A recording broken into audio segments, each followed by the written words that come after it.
ជំរាបសួរលោកគ្រូនិងមិត្តរួមថ្នាក់ទាំងអស់គ្នាខ្ញុំឈ្មោះសុវណ្ណដាណាលីនមកពីថ្នាក់ទី7ខនៃសាលាបញ្ញាសាស្ត្រអន្តរជាតិសាខាទី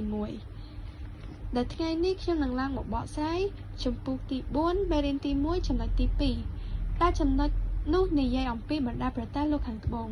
មុននឹងចូលទៅដល់ការបកស្រាយនៅចំណុចខាងលើយើងគប្បីយកពីពាក្យកន្លឹះជាមុនសិន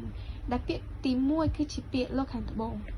លោកខាងត្បូងគឺជាពាក្យប្រើសម្រាប់សម្គាល់ប្រទេសទាំងឡាយណាដែលមានគ្រឿនសេដ្ឋកិច្ចអន់ថយពាក្យទី2អត្រាជាតិប្រមាណអត្រាជាតិប្រមាណគឺជាចំនួនទារកដែលកើតក្នុងចំណោមប្រជាជនចំនួនពាន់នាក់ក្នុងរយៈពេល1ឆ្នាំ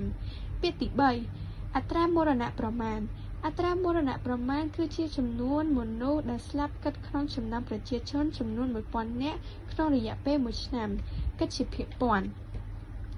តោះទៅស្វែងយល់ពីសក្តានុពលដ៏គួរឲ្យចាប់អារម្មណ៍នៃការមានកូននិងការមានគ្រួសារក្នុងប្រទេសភាគខាងត្បូងនៅក្នុងប្រទេសលោកខាងត្បូងភាគច្រើនគិតថាការមានគ្រួសារធំគឺជាសញ្ញានៃភាពរុងរឿងនិងភាពរឹងមាំ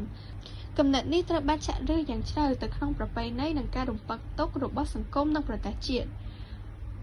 គ្រួសារនីមួយៗតែងគិតថាការមានកូនច្រើនគឺជាការរួមចំណែកកាន់តែច្រើនទៅដល់សហគមន៍និងកិច្ចខិតខំប្រឹងប្រែងកសាងប្រទេសជាតិអត្រាមរណភាពឬអត្រាជាតិប្រមាណ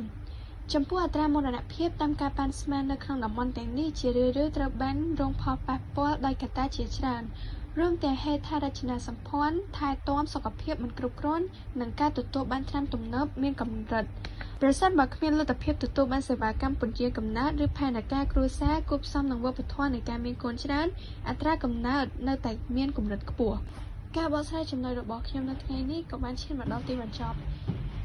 អរគុណលោកគ្រូនិងមិត្តរួមថ្នាក់ទាំងអស់គ្នាដែលបានចំណាយពេលវេលាដ៏មានតម្លៃមួយនេះមកស្ដាប់ការបកស្រាយរបស់នាងខ្ញុំ